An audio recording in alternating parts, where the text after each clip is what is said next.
प्यारे बच्चों, अच्छे हो आप लोग। चलिए आज के क्लास में हम जो कुछ भी पढ़ेंगे ये जो है पिछले चैप्टर का ही एक जो है अंग है। जैसे उसमें हमको पढ़ना था सामुद्रिक शक्ति, तो उसी सामुद्रिक शक्ति का एक ये भी चैप्टर एक अंग है। ठीक है, भाप की शक्ति का नौसेना में प्रयोग, इसके बारे में हम आपको साधारणतया बता रहे हैं। चलिए हम लोग आगे बढ़ते हैं बच्चों। ये बहुत ही छोटा वीडियो आपका बनेगा, इसलिए कि इसमें बहुत ज़्यादा नहीं है, ठीक है, लेकिन फिर भी आप लोग इसको एक बार पढ़ लीजिएगा। चलिए थोड़ा सा इसको हम बड़ा कर लेते हैं। देखिए 1768 में जेम्स वाट द्वारा भाप के शक्ति से चलने वाले इंजन का निर्माण किया गया। ठीक है, सब लोग जानते हैं। आगे देखिए, भाप की शक्ति पर आधारित जो है नौकाओं का निर्माण जो है किया गया। ठीक, आगे जो है भाप की शक्ति से चलने वाली नौकाएं जो होती थी, ये साधारण नौकाओं से, यानी जो हाथ से चलने वाली नौकाएं होती थी, वायु की दिशा पर निर्भर होती थी, उनसे जो है ये अधिक गतिशील रही। उनकी गति उनसे ज़्यादा थी, ज़्यादा गतिशील रही। ठीक है, जैसे हम पढ़ चुके हैं पहले, नौकाओं की गति एवं दिशा नाविकों की शक्ति एवं वायु की दिशा पर निर्भर होती थी।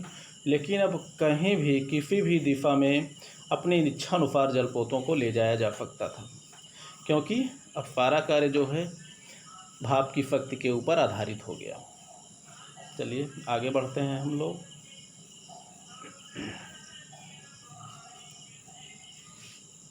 और भाप की शक्ति का क्या प्रभाव पड़ा?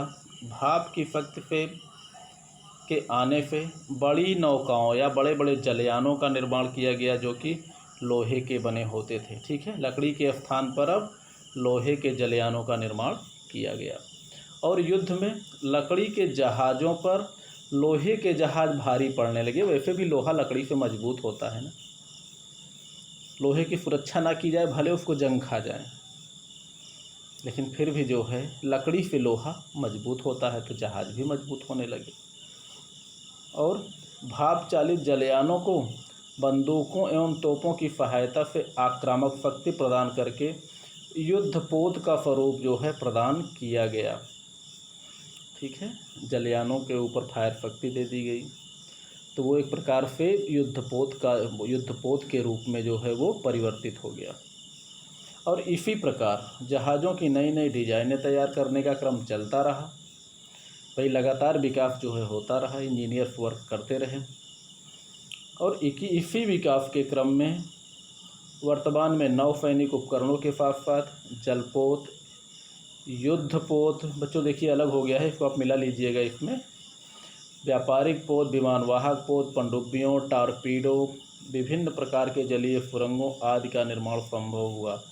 विकास के क्रम में ये भाप की शक्ति से नहीं, आने वाले समय में तेल की शक्ति से संभव हुआ। लेकिन मार्ग जो है, लेकिन एक चीज़ ये भाप की शक्ति ने एक चीज़ बता दिया कि अगर जो है इस इंजन को गतिशील बनाया जा सके, है तो इंजन ही, भले ही वो भाप से चलने वाला हो या तेल से चलने वाला हो, लेकिन उसी के कारण ही ये इन सभी चीज़ों का निर्माण संभव हुआ, मार्ग प्रशस्त हुआ एक प्रकार से। ठीक है,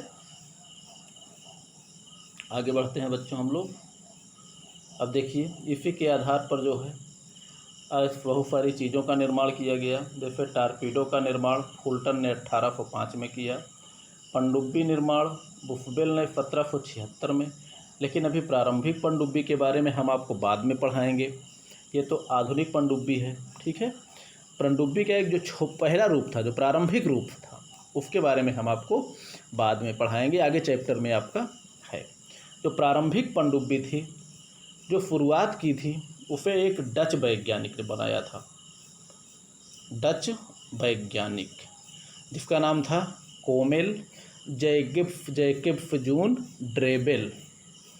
ठीक है, पार्ट में नाम उसका है ड्रेबेल। वो बनाए थे लगभग 1620 में, 1620 ईस्वी में। ठीक है बच्चों, डच वैज्ञानिक ओमेल जैकेफ जून ड्रेबेल, ठीक है, वो प्रारंभिक पनडुब्बी होती थी जो कि लकड़ी की बनी होती थी। चलिए हम लोग आगे बढ़ते हैं। व्यापारिक पनडुब्बी बनाया पीहालैंड ने। इसको आप लोग एक बार पढ़ लीजिएगा, जिस तरह आप लोगों से प्रश्न में आए उत्तर आप लोग इसी प्रकार दीजिएगा। भारी पनडुब्बी जो होती थी लगभग 30 टन इसका वजन होता है, जिसे बनाया था नादेनफेल्ड ने, ठीक है, भारी पनडुब्बी। और बारूद एवं भाप के आने से स्थल युद्ध के साथ साथ सामुद्रिक शक्ति का भी विकास संभव हुआ, ठीक है। इसके अतिरिक्त जलीय एवं थलीय युद्धों के समरतंत्र में काफ़ी हद तक परिवर्तन हुआ, ठीक है बच्चों। वैसे फ़िलहाल इसमें आपसे पनडुब्बियों के बारे में बहुत ज़्यादा नहीं पूछा जाता है, ये पूछा जाता है कि पनडुब्बी का निर्माण किसने किया। तो शुरुआती पनडुब्बी यही है कि डच वैज्ञानिक ने किया, बस इतना आप लोग ध्यान रखिएगा। बाकी ये विभिन्न निर्माण, विभिन्न प्रकार, इसके बारे में कभी पूछते नहीं कोई प्रश्न, अब पूछ लेंगे तो कोई बात नहीं, ठीक है बच्चों। चलिए हम लोग आगे बढ़ते हैं। ये हमारे विचार पे चैप्टर समाप्त भी है, बहुत बड़ा नहीं था, ठीक, चलो।